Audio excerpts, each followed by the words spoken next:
The window rattled 3 times before Daniel Cross looked up from his datapad. He assumed wind had blown debris against the glass, but the tapping came again with a deliberate rhythm. When he walked closer, he saw something hovering outside that made him blink twice. A ship floated there, barely larger than his fist. Daniel opened the window carefully. The tiny vessel maneuvered inside and landed on his desk with a soft click. A hatch opened on its side, and out stepped a creature no taller than his thumb. It looked like a mantis wearing miniature armor, with 4 arms and crystalline wings folded against its back. "I am Pip of the Mirren people," the tiny being said, its voice surprisingly clear despite its size. "I have traveled 8 months to reach your world. We need help, and humans are our last hope." Daniel pulled his chair closer and sat down, bringing his face level with the desk. "How can I even hear you properly? You're so small." Pip touched a device on its chest. "Translation amplifier. Your species invented similar technology, yes? We Mirren have always been good at adapting larger species tools to our scale." The tiny alien's antennae drooped. "We have to be. The galaxy does not notice us otherwise. What kind of help do you need?" Pip's ship projected a hologram above the desk. Daniel watched images of a beautiful world filled with enormous trees. Tiny cities nestled in the branches, structures no bigger than shoeboxes housing what looked like thousands of inhabitants. Then the images changed. Machines rolled through the forest, bulldozers crushing the micro-cities. Fires burned. Bodies lay scattered. "This is Little Haven, our homeworld," Pip said quietly. "The Confederation of the Tall Ones has decided our planet has valuable resources. They do not see us as people. They call us pests. Vermin to be cleared away." Daniel felt his stomach tighten. The Galactic Council must have rules against this. The Council says it cannot interfere in internal matters of member states. The Confederation controls 3 star systems. We Mirren control nothing but our trees. Pip looked up at Daniel with multifaceted eyes that somehow still conveyed sadness. 47 species petitioned the Council for help against the Confederation. All were rejected. We are too small to matter. Why come to humans? We just joined the galactic community 6 months ago. Pip's antennae perked up. Exactly why we chose you. We studied your history before making contact. Your species has a pattern. You defend those who cannot defend themselves, even when it costs you dearly. You fight for principle, not just profit. The Confederation offered us a choice: leave our world voluntarily or be exterminated. We have nowhere to go. When I asked our elders who might help us, they said to find someone young and foolish enough to believe fairness still matters. Pip gestured at Daniel. You are young for your species, yes? And humans are young in the galaxy. Before Daniel could respond, his office door opened. Governor Lang walked in, followed by a towering reptilian figure wearing council observer robes. The alien was Dreth, a species known for strict adherence to protocol. "Mr. Cross, step away from that creature immediately," Dreth commanded. His forked tongue flicked out as he spoke. "You are interfering in matters beyond your authority." Daniel stood but kept himself between Dreth and his desk. "I'm conducting a diplomatic conversation with an unregistered species making a legal request," Dreth said. He looked down at Pip with cold eyes. The Mirren were instructed to accept relocation to designated habitats. They refused. Now they face consequences. Designated habitats? Daniel asked. "What does that mean?" Pip answered before Dreth could. "Terrariums. They want to put my entire species in glass boxes for display. They call it preservation. We call it prison." Governor Lang sighed. "Daniel, this situation is complicated. The Confederation is powerful. Earth has 24 military ships in this sector.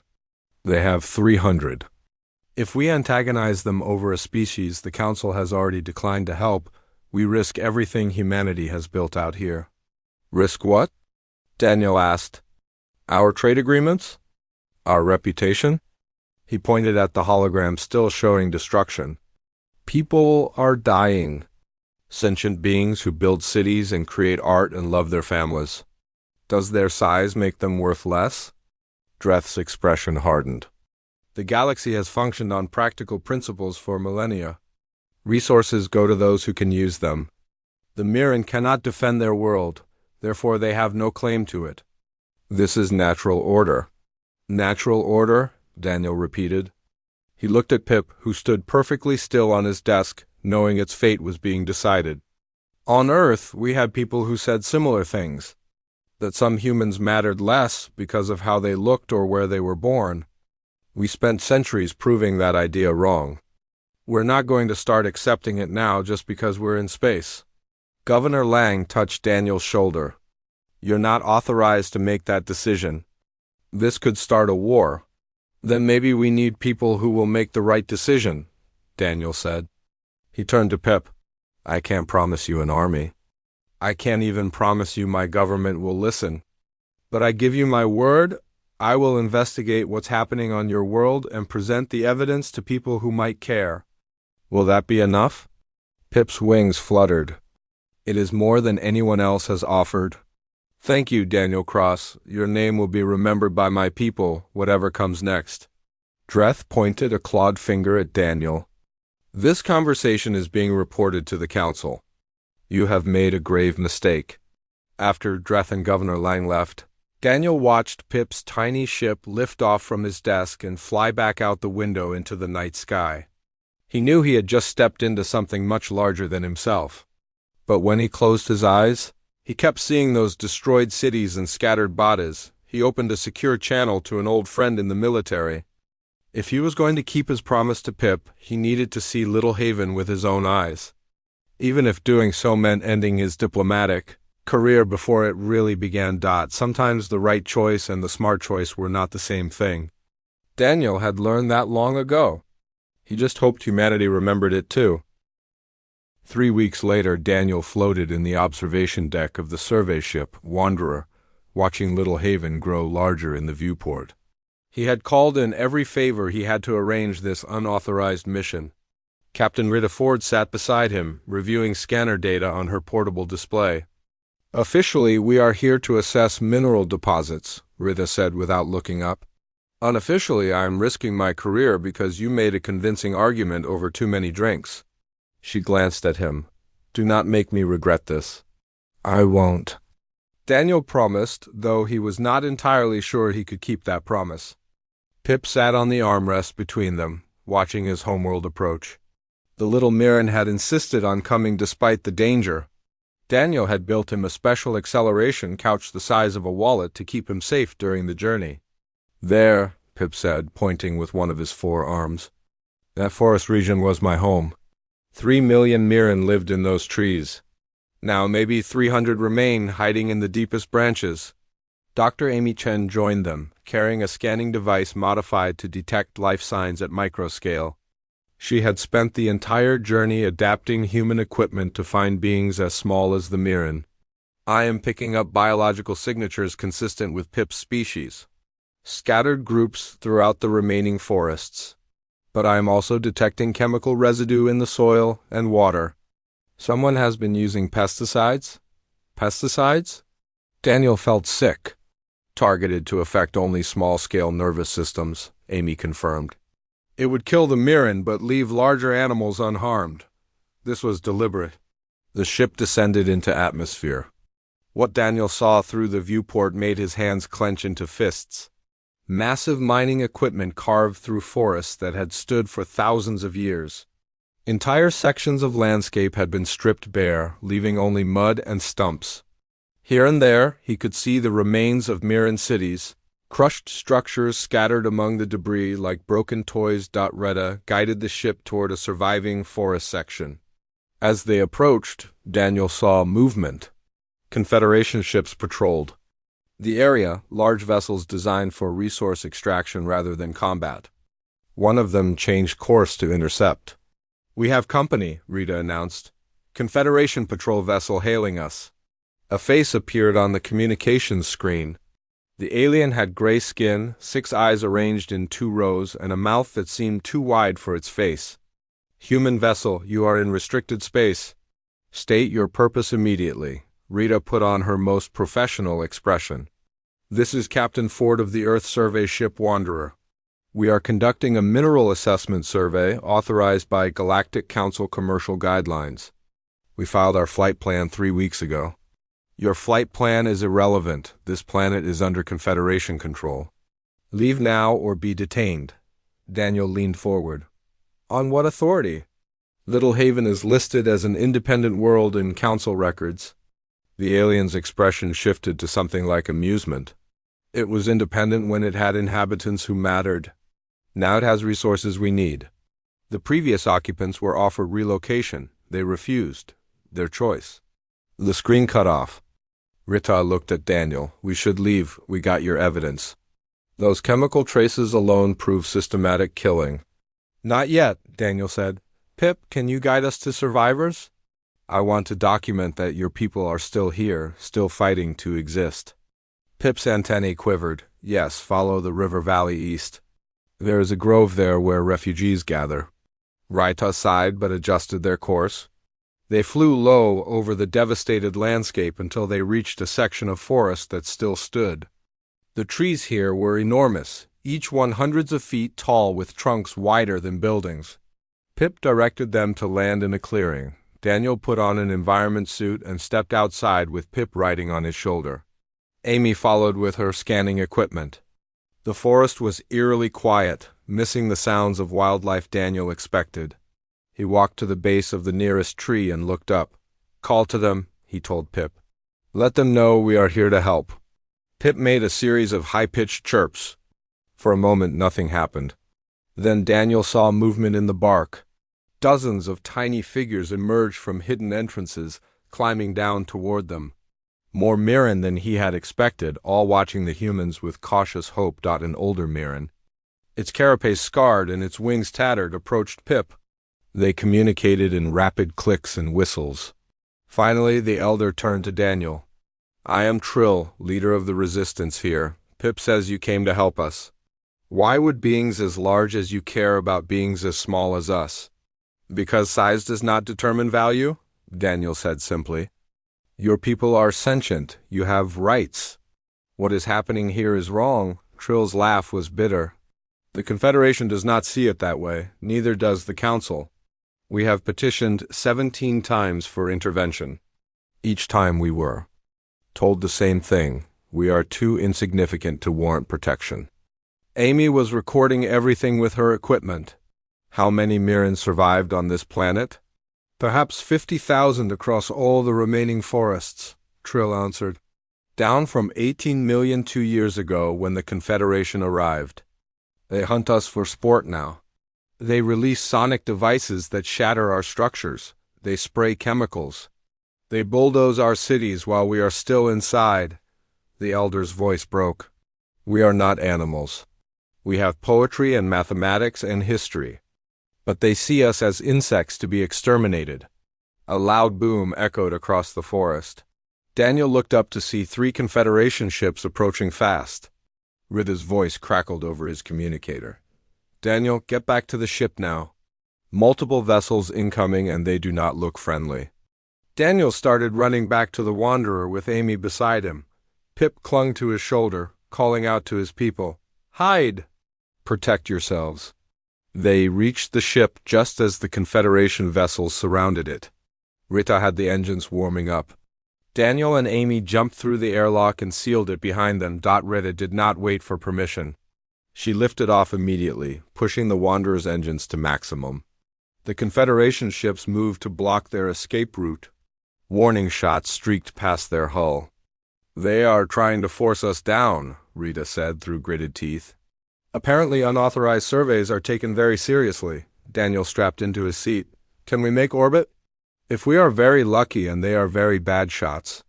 Rita threw the ship into a steep climb, dodging between 2 of the larger Confederation vessels.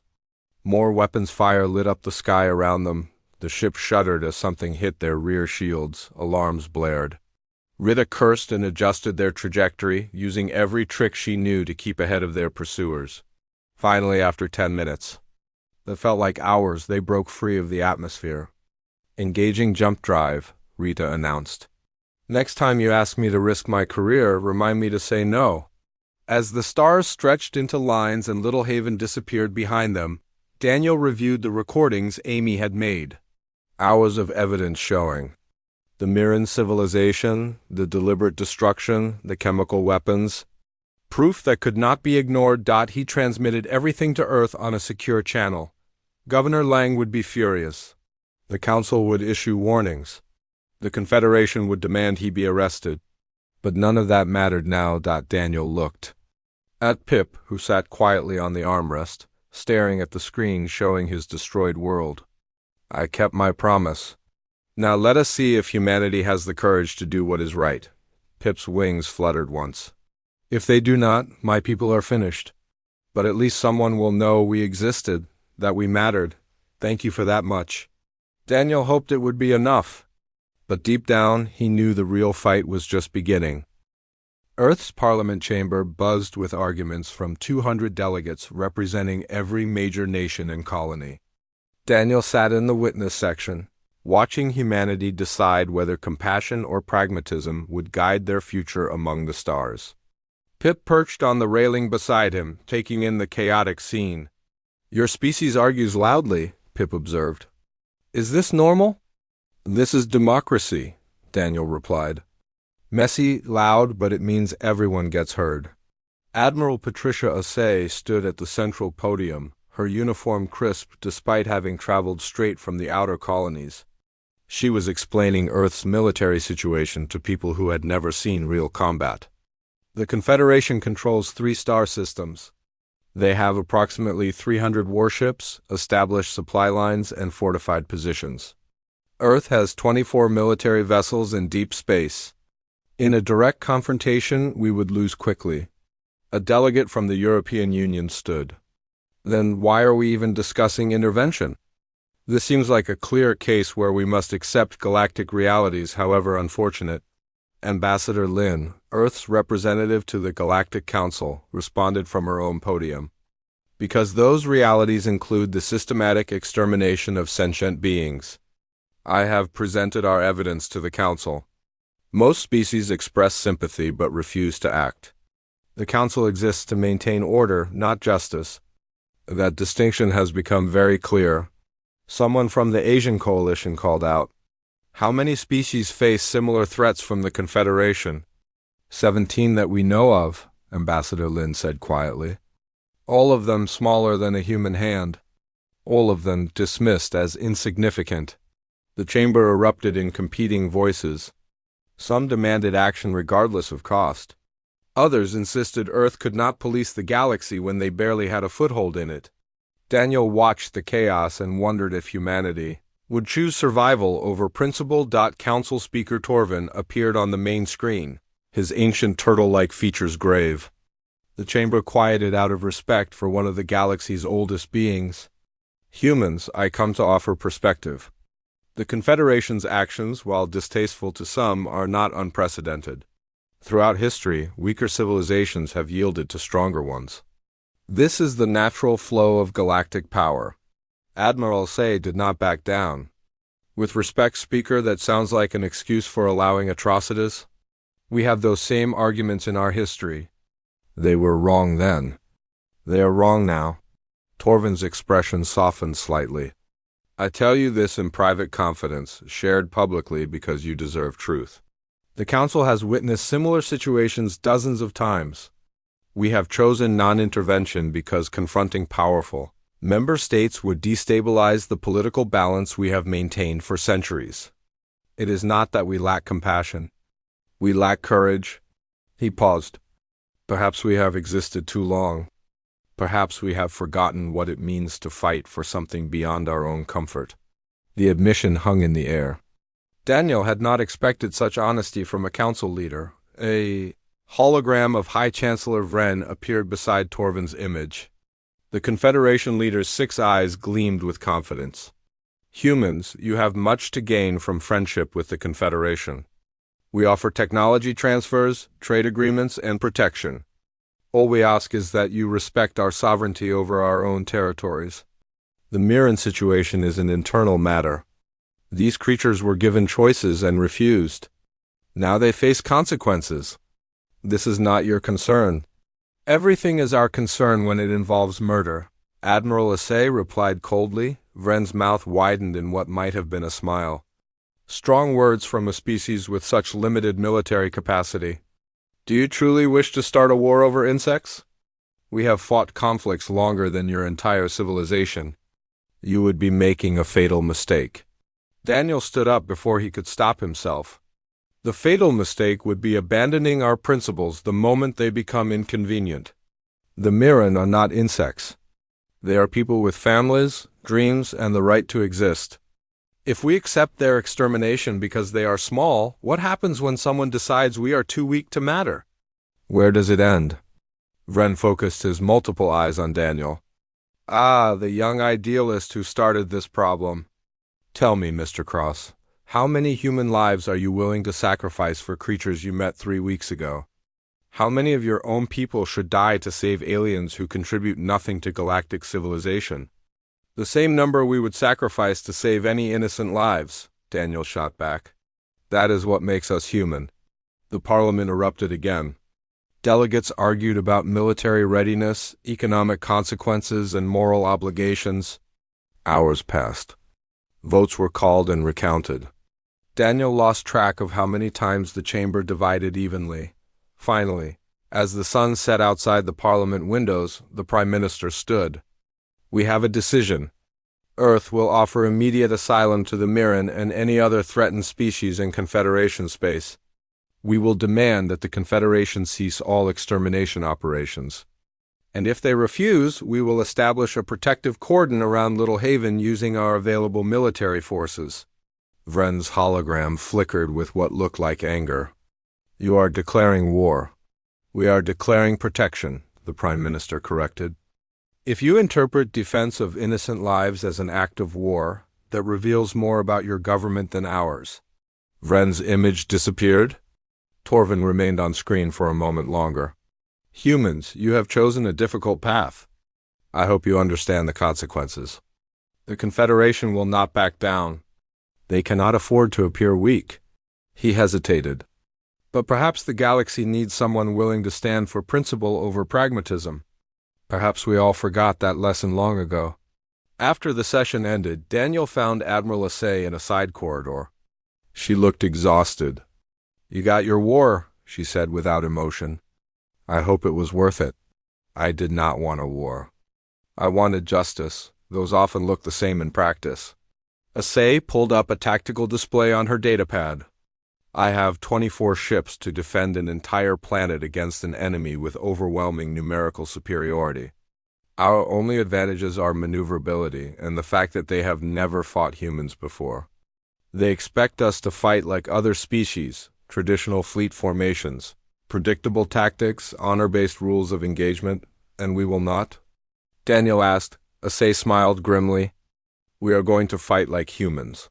Mr. Cross? Which means we are going to be unpredictable, unconventional, and absolutely unwilling to give up.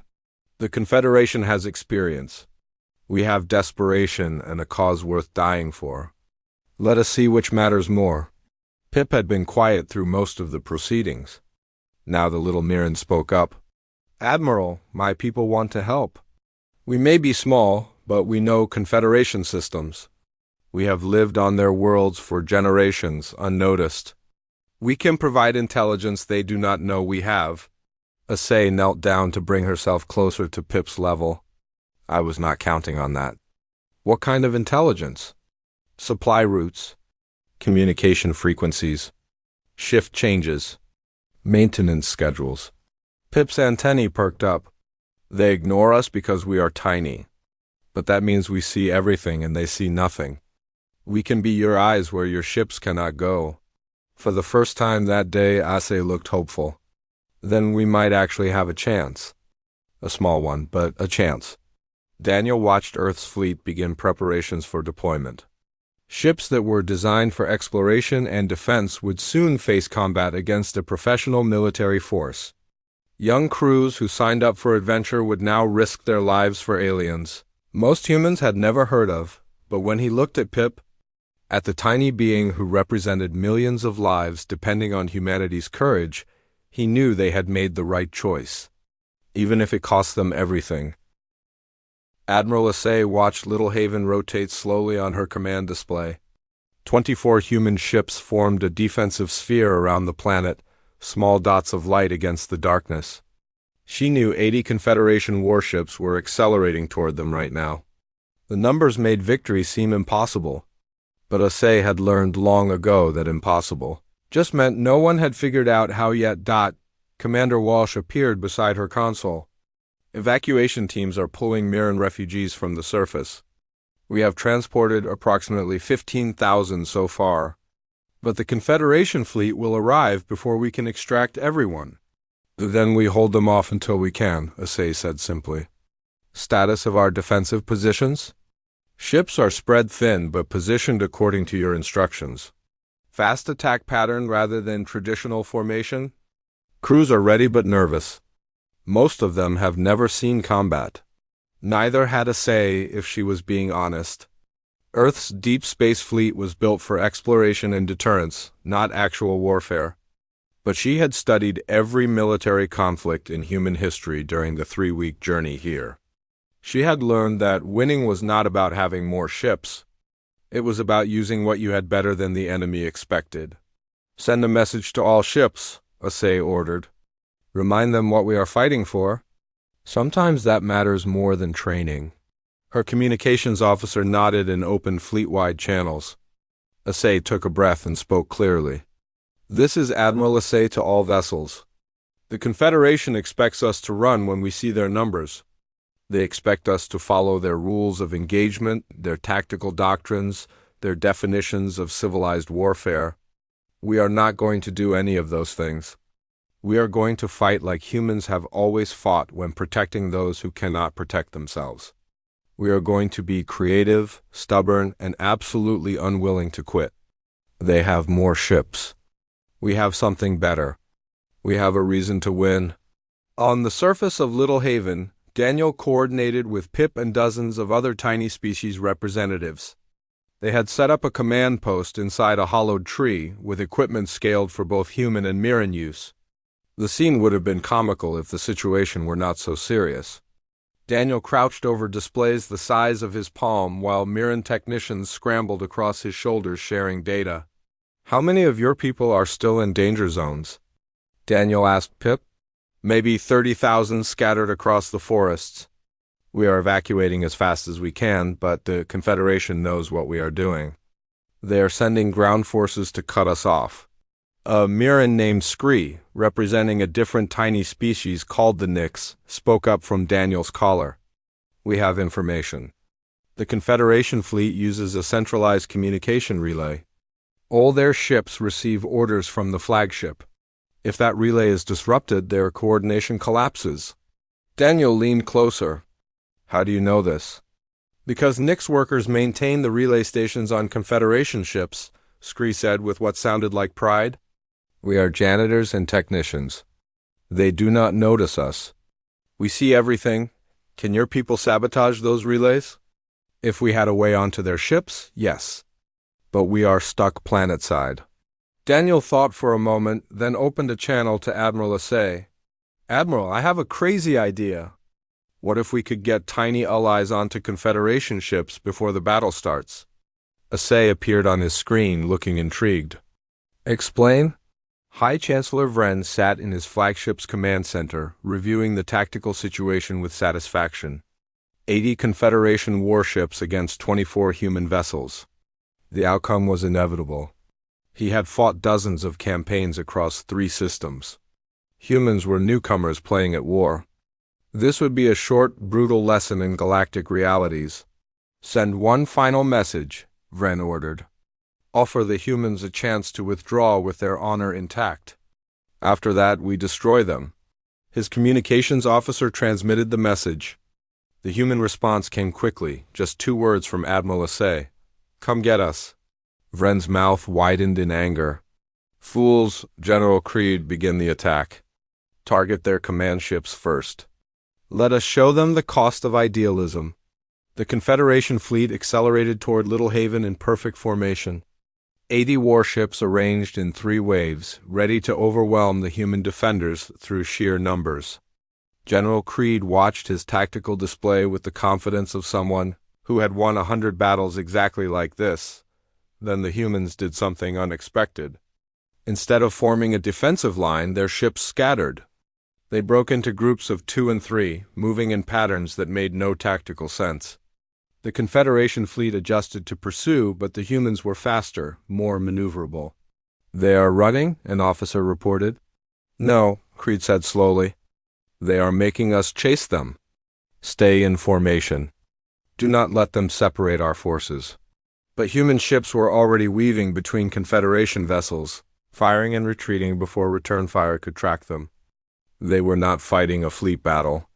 They were fighting like insects, stinging and fleeing, never standing still long enough to be caught. The first Confederation ship suddenly lost power. Then a second. Then 5 more. Creed stared at his display in confusion. "What is happening?" His engineering officer checked incoming reports. "Communication relays are failing across multiple ships. It appears to be sabotage. Someone is inside our vessels disabling systems. That is impossible. Our ships are secure. Nevertheless, it is happening." Creed did not understand. He could not know that dozens of Mirren, Nix, and other tiny species had been smuggled aboard his ships inside supply containers hours before the battle. Now they were crawling through ventilation systems, accessing relay stations, and cutting communication links with tools the size of toothpicks. "Admiral." Asay saw the Confederation formation start to break apart as ships lost contact with their command vessel. "Now," she ordered. "Hit them while they are confused." Human ships stopped running and attacked. They targeted command vessels that were trying to reestablish communication. They struck at the gaps in formation that appeared when ships could no longer coordinate. They fought exactly the way the Confederation did not expect: chaotic, aggressive, and willing to take risks no trained military officer would accept. The space around Little Haven became a storm of weapons fire and maneuvering ships. 3 human vessels were destroyed, their crews dying before they could escape. But 15 Confederation ships were disabled or destroyed, their captains unable to coordinate defense against an enemy that refused to follow conventional tactics. General Creed finally managed to reestablish communication with his scattered fleet. But by then, the damage was done. His perfect formation was broken. His numerical advantage was reduced. And worst of all, he had no idea how the humans had sabotaged his ships. "Pull back," he ordered. "Regroup at a safe distance. We need to assess what just happened." As the Confederation fleet withdrew, Admiral Asay allowed herself a small smile. "Phase 1 complete. Casualties? 3 ships lost. 7 damaged. But we are still operational," Commander Walsh reported. He looked stunned. "We just survived an engagement with a force 4 times our size. We did better than survive. We won." Asay pulled up communication with the surface. "Daniel, tell your tiny friends they just saved a lot of lives. Get them back to safety." On his flagship, High Chancellor Vren reviewed the battle reports with growing rage. 15 ships lost or damaged. An entire fleet forced to retreat by an inferior force. The political consequences would be severe. The Confederation's reputation was built on strength and dominance. This defeat, however temporary, could not stand. "Send word to our allies in the neighboring systems," Vren ordered. "Activate the Mutual Defense Pact. Want 400 ships assembled within 3 days. We are going to crush the humans so thoroughly that no one will ever dare challenge us again." His aide hesitated. "That will expand this conflict to a 3-system war." "Good," Vren said coldly. "Let it be a war. Let it be a lesson.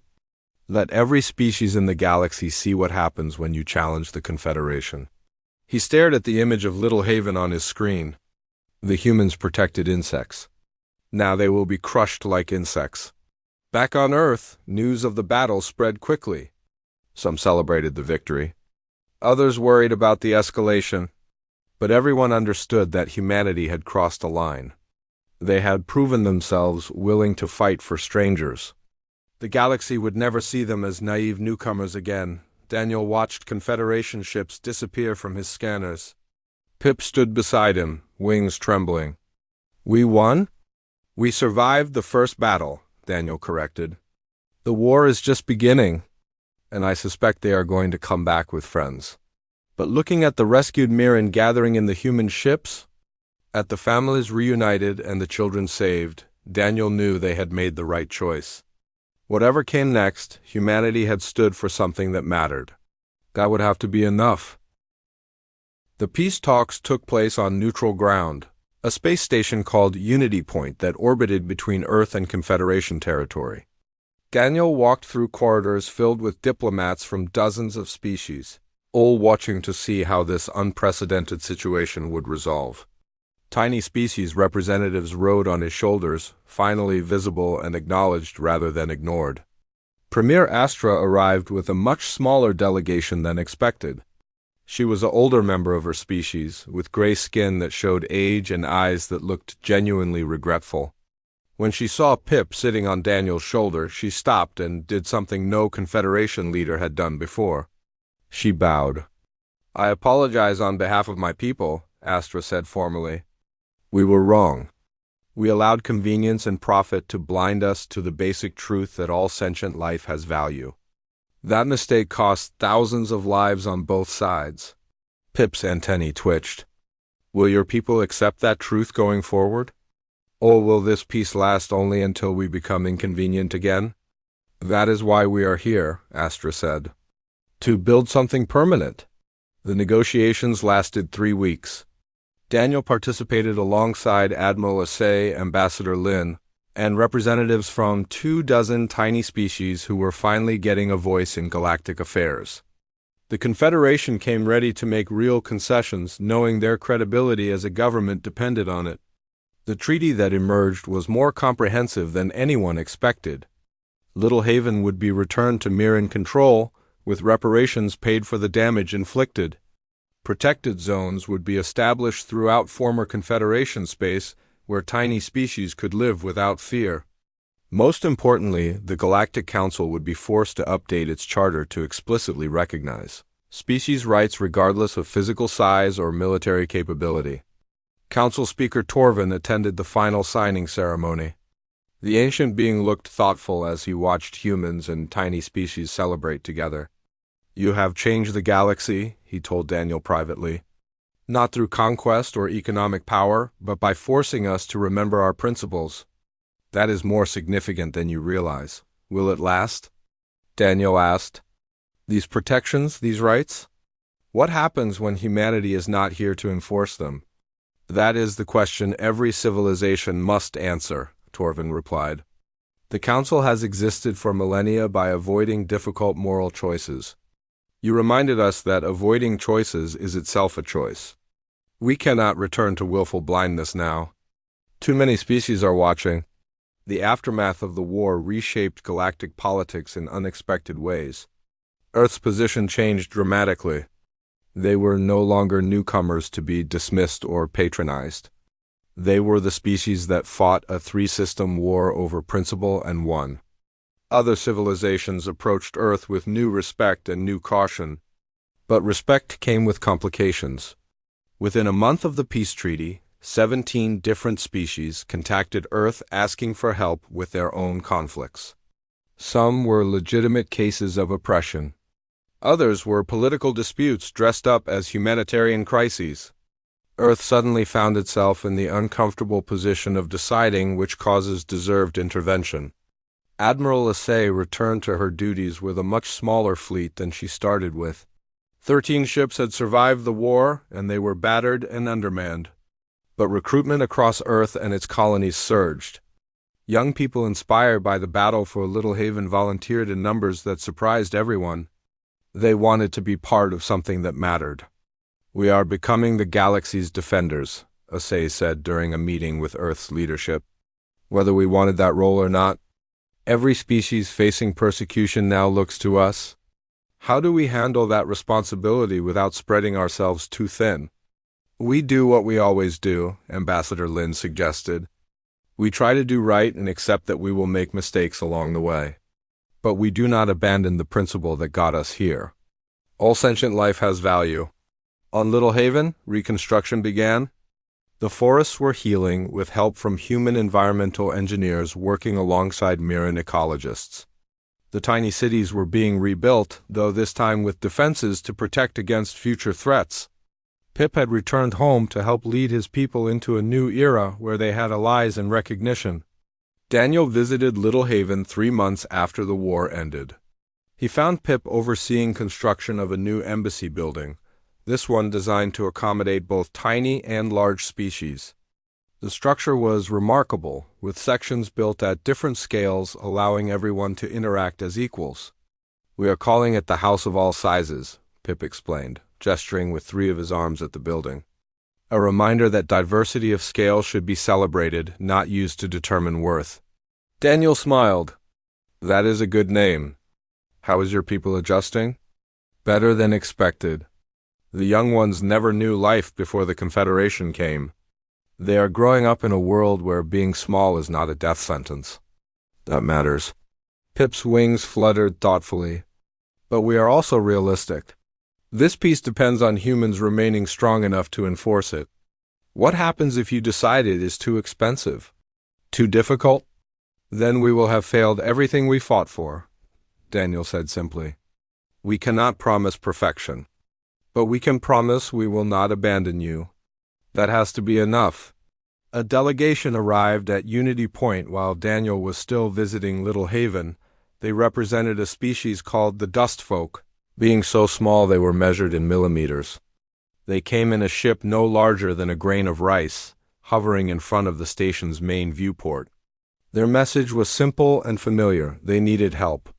The Dust Folk faced extermination from a mining corporation that did not even realize they existed. Entire populations were being destroyed as collateral damage during resource extraction. They had heard about Earth's intervention for the Mirren and hoped humanity would help them too. Ambassador Lin contacted Daniel for advice. "What do we do? We are still recovering from the last war. Our military is exhausted. But these people have no one else." Daniel thought about Pip's question. What happens when helping becomes too expensive? He looked at the tiny Mirren leader beside him, at the cities being rebuilt, at the children playing in the branches who would never know the terror their parents survived. He thought about everything humanity had sacrificed to make this possible. "We do what we always do," Daniel finally said. "We investigate. We gather evidence. We present it to the galactic community and demand action. And if no one else will act, we step in. Because the moment we start making excuses for ignoring atrocities is the moment we lose who we are." Lin sighed. "You realize this means we are committed to being the galaxy's conscience? That is exhausting." "Yes," Daniel agreed. "But what is the alternative? Going back to being a species that ignores suffering because intervention is inconvenient? We can never unsee what we have seen. We know tiny species are people. We know they deserve protection. We cannot pretend otherwise." 6 months after the war ended, Earth established the Office of Scale Relations, dedicated to advocating for species who were overlooked due to their size. Pip was appointed as its first non-human director, working alongside human staff to identify at-risk populations and coordinate protection efforts. 23 tiny species had formal diplomatic relations with Earth. Dozens more were in contact, seeking help or simply seeking recognition. The galaxy was changing. Slowly, reluctantly, but genuinely, the Galactic Council passed reforms, requiring member states to acknowledge all sentient species within their territory regardless of size. Trade agreements began including provisions about rights for small-scale workers. It was not perfect, but it was progress. Daniel stood in the completed House of All Sizes a year after the war, watching representatives from 30 different species gather for a summit on small species rights. Beings range from towering reptilians to microscopic entities visible only through magnification. They were meeting as equals, something that would have been unthinkable before humanity intervened in what seemed like a small conflict over a planet nobody cared about. Pip approached Daniel, walking across a specially designed bridge that connected the different scale sections of the building. "You changed our world," the tiny Mirren said. "You changed all our worlds. The dust folk are safe now. The whispers have their own protected territory. Species we did not even know existed are coming forward asking for recognition. All because you decided our size did not determine our worth." "We just did what was right," Daniel replied. "That is more rare than you think," Pip said. "Most species do what is convenient, what is profitable, what is easy. Your people chose the hard path. That will define humanity's legacy in the galaxy." A new delegation appeared on the station's sensors that evening. They represented a species smaller than the dust folk, barely visible even under magnification. They had traveled for months to reach Unity Point. Their message was the same one that started everything. They needed help, and humanity was their last hope. Daniel looked at Admiral Asay, who had come to the summit. She looked tired but resolute. "How many times are we going to do this?" she asked. "As many times as necessary," Daniel said. "That is what it means to stand for something." Colonel Ann Bishop studied the intelligence reports with growing concern. Tiny species from 17 different Confederation worlds had contacted Earth in secret, all offering the same thing: information in exchange for protection. The Mirren victory had given hope to beings who thought they had none. Now humanity had to figure out how to use that hope without getting everyone killed. 400 ships, she said aloud, reviewing the numbers again. "The Confederation is assembling their entire three-system fleet. Every ally, every mutual defense pact, all being called in to crush us." Admiral Asay sat across from her in the briefing room. Both women looked exhausted. The first battle had been 3 days ago, and neither had slept much since. "Our fleet is down to 21 operational vessels. We cannot win a direct engagement against those numbers. We need a different approach. We need to fight asymmetrically," Bishop said. She pulled up a holographic map showing Confederation territory. "Look at this. 3 star systems spanning dozens of worlds, all connected by supply lines and communication networks. Their strength is their size. But size can also be a weakness. You want to attack their infrastructure," Asay realized. "I want to make it impossible for them to coordinate that massive fleet. 400 ships need fuel, ammunition, food, repairs. All of that flows through automated supply depots and transport routes." Bishop highlighted several points on the map. "The tiny species have been mapping these systems for us. They know where every depot is when supply convoys travel, which stations are lightly defended." Daniel joined the meeting with Pip and a dozen other tiny species representatives riding on his shoulders and arms. To anyone else, it would have looked absurd. But these tiny beings held intelligence that could change everything. A being named Tick, representing the Whisper species, spoke from Daniel's wrist. "We have complete schedules for fuel convoys in the Outer Reach system. They follow the same routes every cycle because changing them requires approval from 17 different bureaucrats. The Confederation is efficient but inflexible." Scree added from Daniel's collar. "We also know which relay stations lack backup systems. If those stations are destroyed, entire sectors lose communication for days before repairs can arrive." Bishop leaned forward. "Can your people physically access these locations?" "We already do," Pip said. "We work there, clean there, live there. The Confederation does not see us, so we go everywhere." His antennae drooped. "But we cannot damage military targets ourselves. We lack the tools and the strength." "But you can guide our ships to them," Asay said. "And you can tell us when defenses are weakest." Over the next 2 days, human ships began a campaign unlike anything the Confederation had seen. Small strike teams hit supply depots far behind the front lines. They destroyed communication relays that coordinated fleet movements. They disabled fuel stations that serviced the massive warships gathering for the assault. Every attack was precisely timed based on intelligence from tiny species, who had spent years invisible in Confederation space. General Creed watched his logistics network collapse in confusion. Convoys disappeared. Stations went dark. Ships arrived for refueling only to find depots destroyed. He had never fought an enemy that struck everywhere at once while remaining impossible to find. How are they doing this? He demanded. We have security on every facility.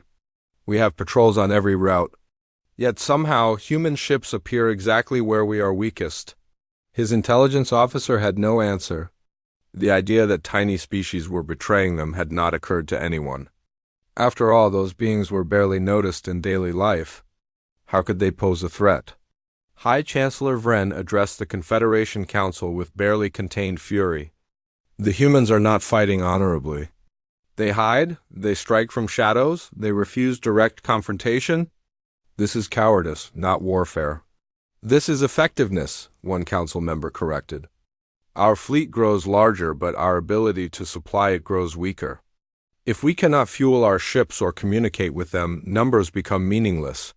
Then we adapt, Vren insisted. We change routes, strengthen security, anticipate their tactics. But the tiny species adapted faster. Every time the Confederation changed a schedule, new intelligence reached human forces within hours. Every time they reinforced a depot, the humans struck somewhere else. The asymmetric war was working. Admiral Assay knew they could not keep this pace forever. Her crews were exhausted from constant raids. Several more ships had been lost to Confederation patrols. But they were buying time, and more importantly, they were proving something to the galaxy. The Confederation is starting to fracture, Colonel Bishop reported during a strategy session. Internal messages we intercepted show growing dissent. Some systems are questioning why they are fighting to exterminate tiny species. Others are angry about the resource cost. High Chancellor Vren is facing political pressure. Daniel felt hope stir. If their government collapses, the war ends. Or they become more desperate, Assay cautioned. Desperate enemies do unpredictable things. We need to be ready for anything. The desperate thing came 2 days later. High Chancellor Vren issued a proclamation to all Confederation worlds. Any tiny species found providing aid to humans would be exterminated. Not just individuals, but entire populations. He made it public, broadcast across 3 systems, ensuring everyone heard the threat. The message reached Earth and caused immediate outrage. But it also did something Vren had not anticipated. It revealed to his own people exactly what their government was willing to do. Exterminating sentient beings for helping others was not military strategy. It was genocide. Public protests erupted on Confederation worlds. Not massive demonstrations, but enough to matter. People who had ignored tiny species suddenly saw them differently. Workers refused to participate in extermination operations. Some military units requested reassignment rather than carry out the orders. The moral certainty that held the Confederation together began to crack. In the middle of this chaos. The 400-ship fleet finally assembled for its assault on Little Haven. General Creed commanded it personally, determined to end this war with overwhelming force. But as his fleet prepared to jump, something unexpected happened. Dozens of ships reported critical system failures. Not from sabotage this time, but from lack of supplies. They had burned through fuel reserves faster than anticipated due to the constant redeployment responding to human raids. Ammunition stocks were lower than projected because convoys had been destroyed. Maintenance parts were scarce because supply depots were damaged or gone. The massive fleet that was supposed to crush humanity was barely functional. Creed had numbers but not readiness. We attack anyway, Vren ordered. Whatever ships can fight, we use. We cannot show weakness now. 200 ships jumped to Little Haven, half the planned force. It was still far more than humanity had, but it was not the overwhelming advantage Vren had counted on. And when they arrived, they found Admiral Assay waiting with a trap. Human ships had spread throughout the system, not defending the planet directly but controlling the space around it. They had mined jump points with debris. They had positioned themselves to cut off retreat routes. And most importantly, they had brought every tiny species ally they could find. The battle that followed was chaos. Confederation ships could not coordinate properly because their communication network was still damaged. They could not execute complex maneuvers because half their planned forces were missing. And they could not counter the human tactics because tiny species saboteurs were already aboard dozens of their vessels, causing havoc from within. Human ships fought with desperate courage, knowing this might be their last stand. They took terrible losses but inflicted worse. The space around Little Haven became a graveyard of destroyed vessels from both sides. Admiral Assay lost 8 more ships, leaving her with only 13 operational vessels by the time the battle ended, but the Confederation lost 60 ships and their flagship. General Creed died when a human torpedo strike breached his command deck. High Chancellor Vren, monitoring the battle remotely, watched his military superiority crumble in real time. The surviving Confederation ships retreated in disorder. For the first time in their history, they had been defeated not by a stronger enemy, but by one more determined and creative. The political consequences were immediate. Vren's government fell within hours. His own council arrested him, charging him with war crimes and incompetent leadership. A new leader, Premier Astra, took control and immediately opened communication with Earth. "We wish to negotiate peace," she said simply. "This war was wrong from the beginning. We see that now." Daniel watched the message with mixed emotions. They had won, but at terrible cost. Thousands of humans were dead. Entire ships were lost. The victory felt hollow even as it felt necessary. Pip stood beside him, wings spread wide. "My people are free. Because of you?" "Because humanity chose to care about beings they had no obligation to help." "We had every obligation," Daniel said quietly. "We are all part of the same universe. We either stand together or fall separately." A new delegation appeared on the station's sensors that evening. They represented a species smaller than the dust folk, barely visible even under magnification. They had traveled for months to reach Unity Point. Their message was the same one. That started everything. They needed help, and humanity was their last hope. Daniel looked at Admiral Assay, who had come to the summit. She looked tired but resolute. "How many times are we going to do this?" she asked. "As many times as necessary," Daniel said. "That is what it means to stand for something." Assay smiled slightly. "Then I suppose we should start planning our next impossible mission, because apparently that is what humans do now. We fight for people everyone else ignores." "Could be worse," Daniel said. "Could be boring." They both laughed, and then they got to work. Because somewhere in the galaxy, someone small needed help, and humanity had made a choice to answer that call. Not because it was easy, not because it was profitable, but because it was right, and in the end, that was all that mattered.